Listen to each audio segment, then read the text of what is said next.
First, we're going to do is the electron distribution.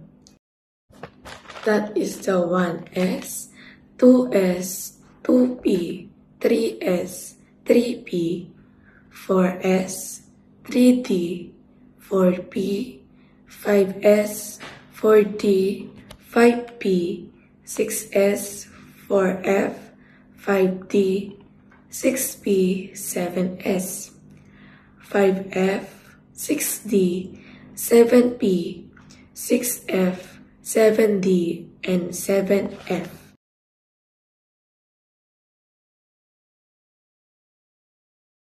Note that S equals to 2, P equals to 6, D equals to 10, F equals to 14.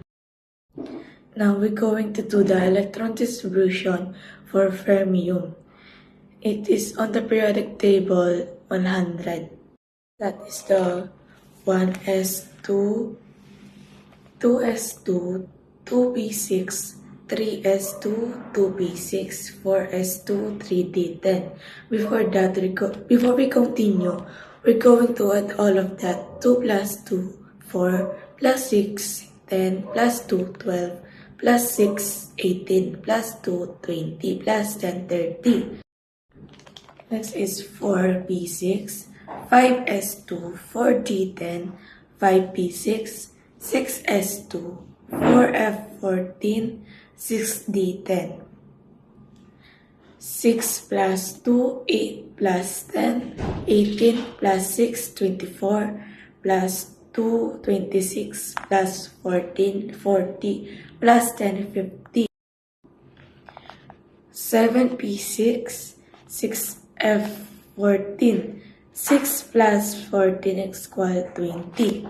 Going to add all of that. 30 plus 50, 80. 80 plus 20, 100. And this is the electron distribution for fermium. That's all. Thank you. Good morning everyone, and I'm here to discuss the orbital diagram. First, let's discuss first kung ilan po yung pwedeng magkasya na electrons bawat letters. Sa S po, magkakasya po ang dalawang electrons. Sa P po, pwede po magkasya ang 6 na electrons.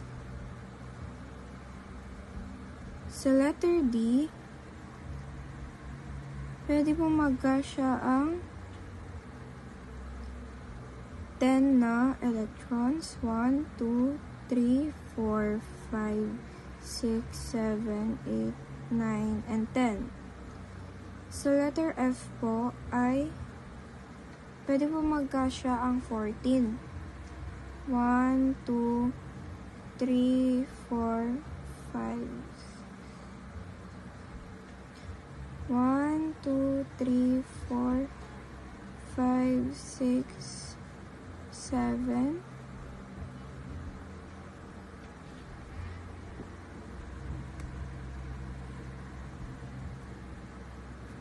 7, 8, 9, 10, 11, 12, 13, and 14. 14 na electrons. Let's have our first example. Wait lang po. Bakit po inuna natin po yung mga nakatayo? Kasi po, uunahin po natin yung mga nakatayo para i-fill out po yung mga box. Ang example po natin ay nitrogen. Ang atomic number of nitrogen ay 7. Kailangan po muna natin i-anhin yung electronic configuration. 1s2, 2s2, and 2p3. Bakit po 2p3? Bakit hindi 2p6? Kasi po, kapag 2p6, magsusobra po yung makukuha natin at magiging 10 po yung sagot. Bakit po hanggang dyan lang? Kasi 2 plus 2 plus 3 is equals to 7.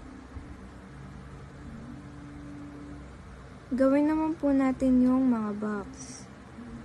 First, we have 1s2, 1, 2. Kasi yan lang po yung magkakasyang electron. 2s2, s2 na naman po siya. Ilang electrons po? 2.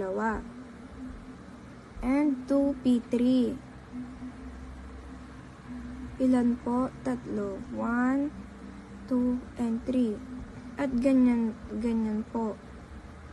Pangalawang example po ay ang neon. Ang atomic number po ng neon ay 10.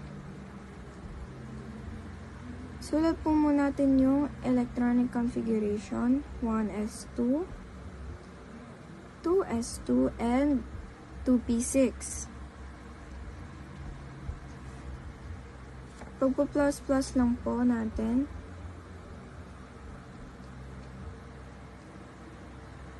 Two plus 6 is equals to 10.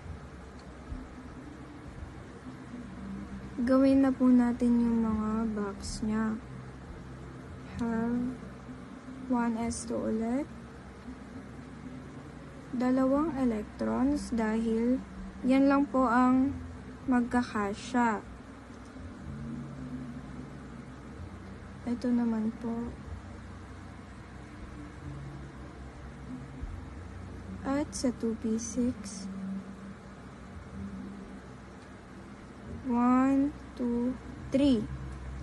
Ganyan po ang tamang paglagay ng mga electrons. Hindi po yung 1, 2, ganon-ganon. Kailangan po muna natin lagyan ang bawat box. Ayan po. Pangatlong example po ay ang oxygen. Ang atomic number ng oxygen ay 8. Electronic configuration, 1s2, 2s2,